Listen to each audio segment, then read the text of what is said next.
इस गांव में रहता है एक भूत जो लोगों की सर खा जाता है, लेकिन असली डर पानी के अंदर नहीं बल्कि लोगों के दिलों में छुपा है। कहानी हमें ले जाती है 19th सेंचुरी के वियतनाम के एक छोटे से गांव में। ये जगह ऐसी है जहाँ सुबह भी फॉग से ढकी रहती है और हवा में एक अजीब सा डर खुला हुआ है। पिछले 5 सालों से यहाँ के लोग एक साए के साथ जी रहे हैं, एक ऐसा खौफनाक लेजेंड जिसे वो द ड्रॉनिंग घोस्ट कहते हैं। गाँव वालों का मानना है कि एक झील के गहरे पानी में एक बदला लेने वाली आत्मा रहती है। ये आत्मा लोगों को सिर्फ मारती नहीं है बल्कि उन्हें पानी के अंदर खींच लेती है और उनका सर खा जाती है। अब तक 8 पर्सन्स इसका शिकार बन चुके हैं और उनकी सरकटी लाशें किनारे पर मिली है। इस वजह से पूरा गांव डर से कांप रहा है। इस खौफनाक माहौल के बीच हम मिलते हैं मून से। मून जो कि एक कपड़े की व्यापारी है, एक स्ट्रॉन्ग और हिम्मत वाली औरत जो अपनी भतीजी यानी नीस को अपनी जान से ज्यादा चाहती है। लेकिन मून की दुनिया तब हिल जाती है जब एक दिन अचानक उसकी नीस गायब हो जाती है। 5 दिन बीत जाते हैं। मून हर जगह उसे ढूंढती है लेकिन उसका कोई नामो निशान नहीं मिलता। बस एक चीज मिलती है, उसकी नीस की एक चप्पल जो कि उसी मनहूस झील के किनारे तैर रही थी। गांव वाले और वहाँ का डिस्ट्रिक्ट चीफ फौरन मान लेते हैं कि ये काम भी ड्रोनिंग घोस्ट का हो सकता है और उसने भी इस लड़की को मार ही डाला होगा बाकियों की तरह, क्योंकि सबको ये लगता है कि ये भूत का ही काम हो सकता है। चीफ अपने सिपाहियों को उस बच्चे को ढूंढने से मना कर देता है। वो कहता है कि ये इंसान की बस की बात है ही नहीं, लेकिन मून इस बात को मानने से इनकार कर देती है। वो लॉजिक में मानती है। वो आंखें बंद कर किसी भी बात पर यकीन नहीं कर सकती है। यहीं पर वो एक बहुत इंपॉर्टेंट चीज नोटिस करती है जो कि बाकी सब इग्नोर कर रहे थे। पिछले सारे केसेस में बॉडी किनारे पर मिली थी लेकिन उसकी नीस की बॉडी वहाँ थी ही नहीं, गायब थी। उसे लगता है कि शायद उसकी भतीजी अभी भी जिंदा है। यकीनन वो जिंदा हो सकती है या फिर ये किसी इंसान का काम है, भूत का नहीं। इसलिए वो अपने किसी जान पहचान वाले को मदद के लिए बुलाती है, एक ऐसे डिटेक्टिव को जो साइंस और ऑब्जर्वेशन पर चलता है, सुनी सुनाई बातों पर नहीं। वो मशहूर है ऐसे मुश्किल केसेस सॉल्व करने के लिए जहाँ लोगों को लगता है कि ये भूत का काम हो सकता है। पर वहीं वो डिटेक्टिव इंसानी लालच और जुर्म ढूंढ ही निकालता है। उसका नाम कीन है। कीन गांव में आता है एक तलवार और एक तेज दिमाग लेकर। जैसे ही वो गांव में एंटर होता है उसे वहाँ का डरावना माहौल महसूस होता है। हर जगह छोटे छोटे मंदिर बने हैं और हवा में अगरबत्ती का धुआं घुला हुआ है। कीन एक और अजीब चीज नोटिस करता है। गांव के कुछ लोगों को अचानक नाक से खून बहने यानी नोज ब्लीड की बीमारी हो रही है। कीन सीधा डिटेक्टिव चीफ के घर जाता है मून से मिलने। वहाँ मून गार्ड्स के साथ बहस कर रही होती है, मदद की भीख मांग रही होती है। कीन बीच में आता है और अपनी अथॉरिटी यूज करके मून की मदद करता है। हमें पता चलता है कि मून और कीन का पुराना कनेक्शन है। कीन ने ही मून के करप्ट एक्स हस्बैंड को अरेस्ट किया था। फिर भी मून कीन की ईमानदारी की इज्जत करती है। मून उसे सब कुछ बताती है कि चीफ बेकार है, लोग डर रहे हैं और मेरी भतीजी गायब है। अब दोनों उसकी भतीजी के घर जाते हैं जहाँ वो अपने फादर के साथ रहती थी। कीन फौरन से अपनी इन्वेस्टिगेशन शुरू करता है। उसे पता चलता है कि मून की भतीजी एक बहुत ही चुपचाप और सीधी सादी सी लड़की थी जिसका कोई दुश्मन नहीं था। लेकिन एक बड़ा क्लू मिलता है। उस लड़की के गायब होने से 2 हफ्ते पहले एक चोर ने उसके कमरे में घुसने की कोशिश की थी। उस लड़की ने बहादुरी दिखाई थी और उस चोर के हाथ पर किसी नुकीली चीज से वार किया था, यानी किसी शार्प चीज से उसके हाथ पर मारा था, जिसके बाद वो चोर भाग गया। चोर ने कुछ खास चोरी नहीं किया, बस कुछ मिट्टी के बर्तन और एक ज्वेलरी बॉक्स। अब कीन कमरा चेक करता है और देखता है कि उस लड़की के कपड़े और सेविंग्स तो वहीं पर मौजूद हैं, जिसका मतलब वो भागी नहीं है, उसे जबरदस्ती गायब किया गया है। कीन उस चीज पर जाने का फैसला करता है जहाँ पर चप्पल मिली थी। मून साथ आना चाहती है पर कीन उसे मना कर देता है ताकि कोई अफवाह न उड़ाए और मून सेफ रहे। अब झील पर कीन को एक फिशरमैन मिलता है जो बताता है कि चीफ ने एक जादूगर जिसका नाम शमान दिन है उसे बुलाया है गांव की सफाई के लिए। कीन जादू टोने या ब्लैक मैजिक में यकीन नहीं रखता था, लेकिन फिर भी उस जादूगर से मिलने जाता है। वो जादूगर कीन को एक प्रोटेक्शन एमुलेट देता है और उसे डराता है कि वो भूत खून का प्यासा है। जब कीन वहाँ की वेजिटेशन के बारे में पूछता है, खासकर ज़ैंथियम फ्रूट के बारे में जो कि मून की भतीजी की चप्पल पर चिपका हुआ था, तभी मून भी वहाँ पर आ जाती है। वो कहती है कि वो इस इन्वेस्टिगेशन में शामिल होकर ही रहेगी। वो बताती है कि ये ज़ैंथियम फ्रूट सिर्फ एक ही जगह उगता है, वो थीम फॉल्स, जो पर पहाड़ियों में एक सुनसान झरना यानी आबशार है।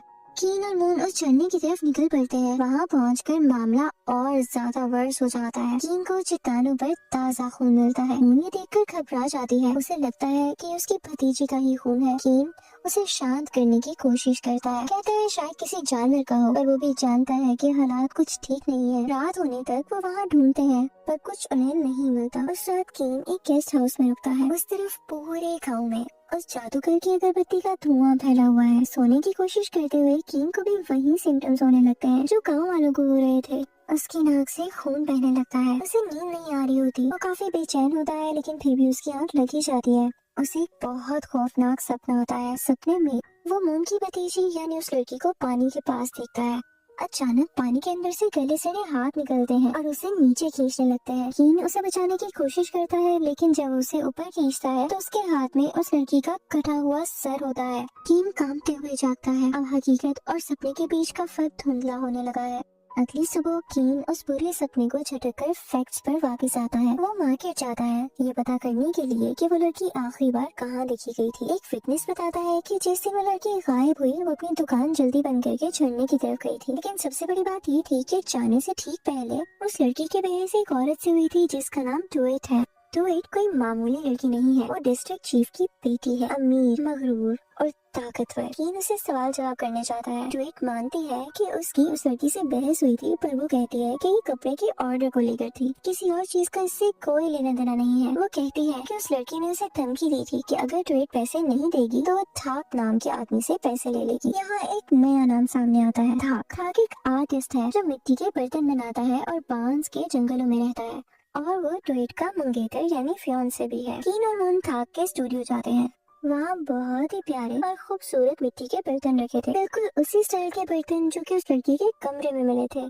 कीन थाक पर दबाव डालता है कि वो सच बोले। अब यहाँ पर वो एक बहुत ही उदास कहानी सुनाने लगता है। वो बताता है कि उसकी और टुएट की सगाई बचपन में ही उनके माँ बाप ने तय कर दी थी, यानी उनकी एंगेजमेंट बचपन में ही हो गई थी। पर वो इस रिश्ते से खुश नहीं था। उसे मून की भतीजी यानी उसी लड़की से प्यार था जो कि अब गुम है। वो एक गरीब खानदान की लड़की थी। थाक उस लड़की को अपनी सोलमेट मानता था। उसने चीफ से परमिशन भी मांगी थी कि वो उस लड़की को अपनी दूसरी बीवी बना लेगा, लेकिन चीफ और टुएट ने इसे अपनी बेइज्जती समझा और गुस्सा हो गए। थाक प्लान कर रहा था कि वह टुएट से अपनी मंगनी तोड़कर उसी लड़की के साथ चला जाएगा। अब इस कंफ्यूजन से सब कुछ बदल जाता है। अब एक मकसद, मोटिव सामने आता है। टुएट को जलन थी। वो ह्यूमिलेटेड फील कर रही थी। उसकी मंगनी यानी एंगेजमेंट उस लड़की की वजह से टूट रही थी। कीन समझ जाता है कि कपड़े वाली बहस तो पूरा झूठ, असली झगड़ा थाक को लेकर था। टुएट ने ये अफवाह भी फैलाई थी कि वो लड़की थाक के बच्चे की माँ बनने वाली है ताकि वो बदनाम हो जाए, जबकि थाक कहता है कि उनका ऐसा रिश्ता कभी था ही नहीं। अब यहाँ पर कीन सारी की सारी स्टोरी समराइज करता है। मून की भतीजी यानी उस लड़की के कमरे में जो चोर घुसा था वो इत्तेफाक नहीं था। शायद थाक ने बदनामी के डर से किसी चोर को भेजा होगा वो बर्तन चुराने के लिए, ताकि उनके रिश्ते का सबूत मिट जाए, या शायद वो चोर किसी और ने भेजा था। कीन को याद आता है कि चोर के हाथ पर जख्म था। उसे अब बस एक ऐसे आदमी को ढूंढना था जिसके हाथ पर चोट लगी हो। इसके लिए मून एक प्लान बनाती है। वो मार्केट में चाकू फेंकने का कंपटीशन रखती है ताकि सस्पेक्ट सामने आ सके। प्लान काम कर जाता है।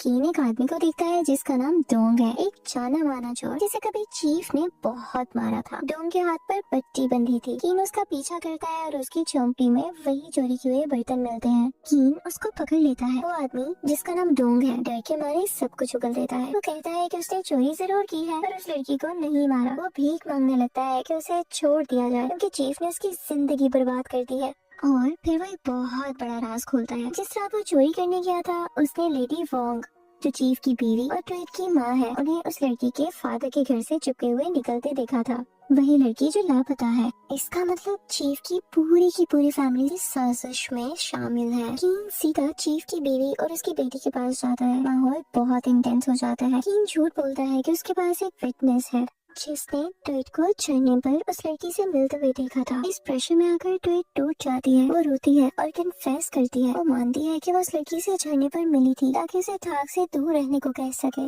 उनमें झगड़ा हुआ। टुएट कहती है कि उसने गुस्से में उस लड़की को धक्का दिया। वो गिरी और उसका सर पत्थर से टकराया। खून देखकर टुएट को लगा के उसने उस लड़की को मार डाला है और डर के मारे भाग गई। लेडी यानी चीफ की बीवी अपनी बेटी को बचाने के लिए बीच में आती है। वो कहती है कि एक हादसा यानी एक्सीडेंट था।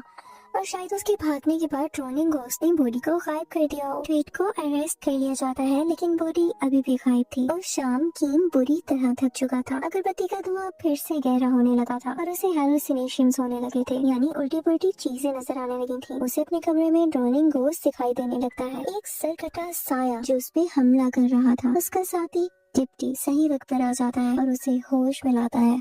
डिप्टी पुराने केसेस की फाइल लेकर आया था जो कीन ने मंगवाई थी। कीन पैटर्न ढूंढ रहा था। वो पढ़ता है कि 30 साल पहले एक 14 लोगों के परिवार को, यानी एक ऐसी फैमिली जिसमें 14 लोग थे, उनको गद्दार ट्रेटर्स माना गया था और इसी वजह से उनका सर कलम कर दिया गया था। और उस एग्जीक्यूशन का ऑर्डर देने वाला कोई और नहीं बल्कि जवान चीफ था। जब कीन पास्ट को देख रहा था तभी प्रेजेंट में कुछ बहुत बुरा होता है। आखिरकार झील के किनारे एक सरकटी लाश मिल ही जाती है। पूरे गाँव में हड़बड़ मच गई थी।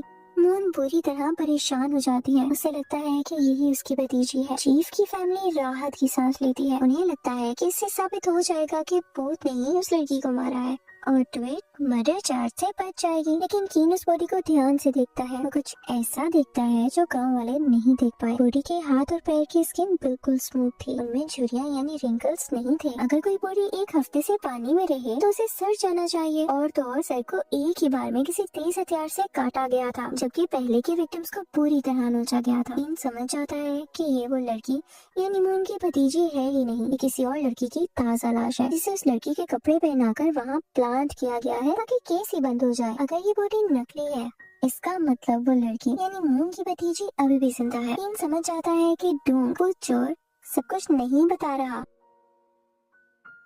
कीन को डोंग के पास उसकी ज्वेलरी का एक बॉक्स मिलता है। उसे पता चलता है कि डोंग और चीफ के घर की एक नौकरानी आपस में मिले हुए हैं। वो दोनों लेडी वोंग को ब्लैकमेल कर रहे हैं। असल में डोंग ने झरने पर वो झगड़ा देखा था। जब ट्वीट ये सोचकर भाग गई थी कि वो लड़की तो मर गई है, तब डोंग ने देखा कि वो लड़की जिंदा थी पर बेहोश थी। उसे बचाने के बजाय डोंग ने उसे एक केव में छुपा दिया ताकि वो चीफ की बीवी से पैसे ले सके। डोंग ने ही वो चप्पल झील में फेंकी ताकि भूत वाली कहानी सच लगे और बाद में उसने एक बेगुनाह लड़की को मारकर वो नकली बॉडी वहाँ रखी थी ताकि वो लेडी से सबूत मिटाने के नाम पर अच्छी खासी रकम ले सके। लेडी अपनी बेटी और अपनी इज्जत बचाने के लिए डोंग को पैसे देने के लिए राजी हो जाती है, लेकिन मन ही मन में वो डोंग को मारने का प्लान बना चुकी थी। वो पैसे का थैला लेकर जंगल में जाती है। कीन और मून चुपके से उसका पीछा करते हैं। वो एक गुफा यानी केव के पास पहुँचते हैं। डोंग ने वहाँ पर मून की भतीजी यानी उस लड़की को बांध कर रखा हुआ था, उसे बाहर लाता है। लेडी यानी चीफ की बीवी डोंग को फंसाने की कोशिश करती है, लेकिन बात बिगड़ जाती है और वहाँ हिंसा शुरू हो जाती है।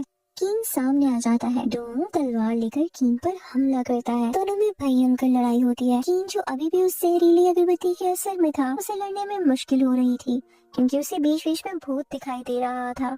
उधर लेडी वो मौका देकर उस लड़की को मारने की कोशिश करती है ताकि ये किस्सा हमेशा के लिए खत्म हो जाए। मून अपनी भतीजी के लिए शेरनी की तरह लेडी वोंग से भिड़ जाती है। बिल्कुल आखिरी पल में जब डोंग कीन को मारने ही वाला होता है, कीन अपना दिमाग लगाता है और डोंग को धक्का दे देता है। डोंग पीछे गिरता है और वहाँ लगे स्पाइक्स पर गिरकर मर जाता है। मून भी लेडी वोंग को काबू कर लेती है। वो लड़की आखिरकार बच जाती है। पुलिस आती है और लेडी वोंग और बाद में ट्वीट को उनके जुर्मों के लिए अरेस्ट कर लिया जाता है। किडनैपिंग केस को सॉल्व किया जाता है और ये केस सॉल्व भी हो जाता है। वो लड़की यानी मून की भतीजी और मून फिर से एक हो जाते हैं। चीफ की फैमिली का असली रंग सबके सामने आ चुका था, लेकिन कीन अभी भी संतुष्ट नहीं है। वो राजी नहीं है कि ड्रोनिंग घोस्ट कोई असली मामला है और ड्रोनिंग घोस्ट का राज और पिछले 8 लोगों की मौत का राज अभी भी नहीं खुला था। नकली बॉडी से आखिरी केस तो समझ आ गया, पर बाकी 8 का क्या? कीन वापस उस अगरबत्ती की तरफ ध्यान देता है। उसका सैंपल लेकर एक डॉक्टर के पास जाता है। डॉक्टर कंफर्म करता है कि इस अगरबत्ती में एक रेयर जहर है जिसका नाम मनकिदा है। ये दिमाग पर असर करता है, डर पैदा करता है,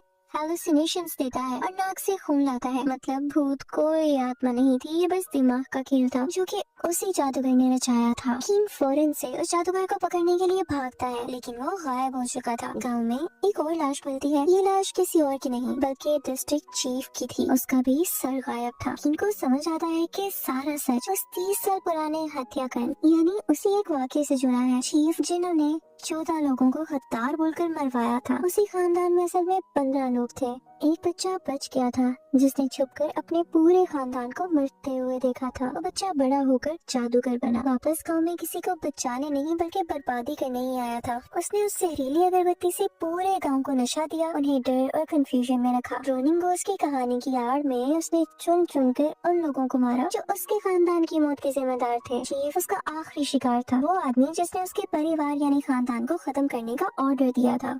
किंग को उस जादूगर के झोंपड़े में ठंडी जैकेट की रुई मिलती है। वो समझ जाता है कि वो नॉर्थ की तरफ भागा है जहाँ ठंड होती है। मूवी इस सीन पर खत्म होती है जहाँ किंग और उसका डिप्टी घोड़े पर सवार होते हैं और वो भी नॉर्थ की तरफ निकल पड़ते हैं। वो सीरियल किलर को पकड़ने जा रहे हैं जिसने भूत का सहारा लेकर अपना खूनी बदला पूरा किया। ये कोई भूत की कहानी नहीं थी, ये इंसानी दर्द और बदले की एक खौफनाक दास्तान थी।